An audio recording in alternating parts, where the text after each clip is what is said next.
Hi everyone. Happy New Year again. I'm sure all of you are well past the celebrations, but it was a little bit somber this year due to the COVID pandemic, and we're still encountering that. As you can see, I'm working from my home kitchen again today. I'm Jane Matsumoto from JACCC's Toshizo Watanabe Culinary Cultural Center, and today we're going to make mochikaki. In Japan, on January 11th, they celebrate Kagami mochi. Many of you watched the Kotohajime celebration online with us this year, our first virtual Kotohajime. And you saw Pat Wyatt, our CEO, lead us through the sake Kagami Biraki, where the large sake taru, or barrel, is broken open with a wooden mallet. Today, however, Kagami mochi is also celebrated by breaking open the mochi. And one of the traditions is that you do not use a knife. In order to ensure good luck for the year, you don't cut open the mochi, but rather you break it open with a mallet as well, just like with the sake barrel. Now, one may decide to use anything like a dowel if you don't have a mallet. Perfectly okay. But the custom comes from not wanting to cut, but rather the word biraki comes from hiraki or hiraku, to open up. So this is what we're going to do now. So here's one of the two layers of the Kagami mochi, and they're cracked because they've been drying for the last 12-14 days. But I actually have never done this before. You heard Pat Wyatt call out 1, 2, 3 when we did the sake Kagami Biraki. I will do the same thing for the mochi. So here goes nothing. 1, 2, 3. Wow, that was, it did break apart. And let's look to see what's inside. Oh, it's dried out nicely. Now, if you have any part of this that has mildew or mold, please don't use that, okay? I'll go ahead and crack these into more pieces. Well, now that we've gotten the Kagami Biraki ritual done, there's also other ways in which we can make kakimochi with leftover komochi that you may have from the New Year's. If you have not used up all of what you purchased for your ozoni, I've done the drying by breaking these komochi into pieces over the last 2 days, and they make excellent komochi. So let's see how it turns out. So here are the komochi frying in a cast iron pan at 340 degrees. I don't crowd them too much, but there's plenty in there, and you just be careful not to burn them. You see them puffing up? It's perfect. So here is our completed mochikaki.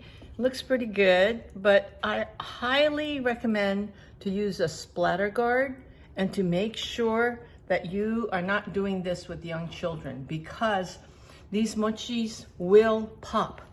But while they're still warm, we want to work quickly and put some flavor on them if you're so inclined.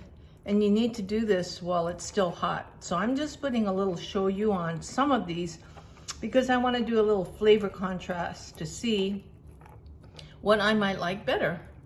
And then I also have next to me some furikake. And I have these spices that were given to me, prepared by Enterprise by Dave Chang. I'll put that in the website if you're interested in the referral. But it's a spice, one is spice and one is savory, spicy and savory, and there's like salts or herbs. I'm going to do half with oshoyu and half not.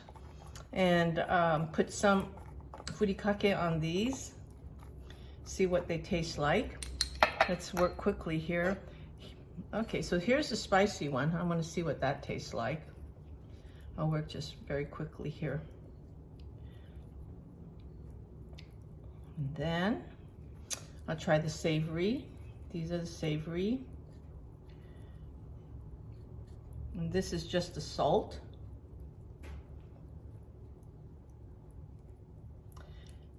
Now, what I'd like to do is just put traditional Japanese furikake,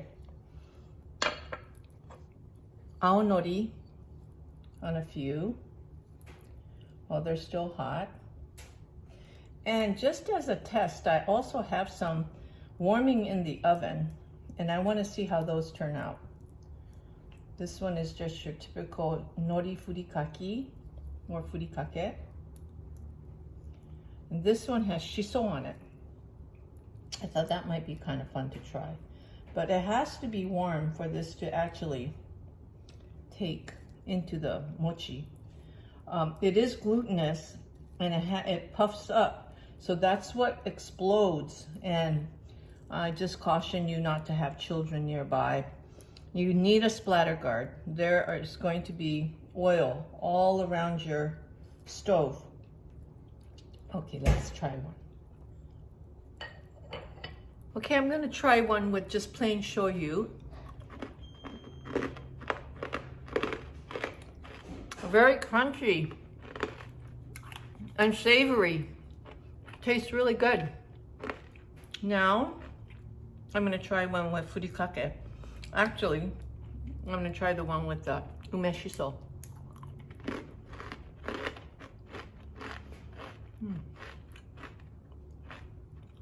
Different taste, really good too.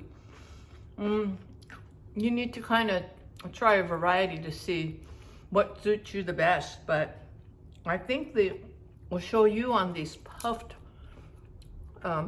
mochi balls. It's really good.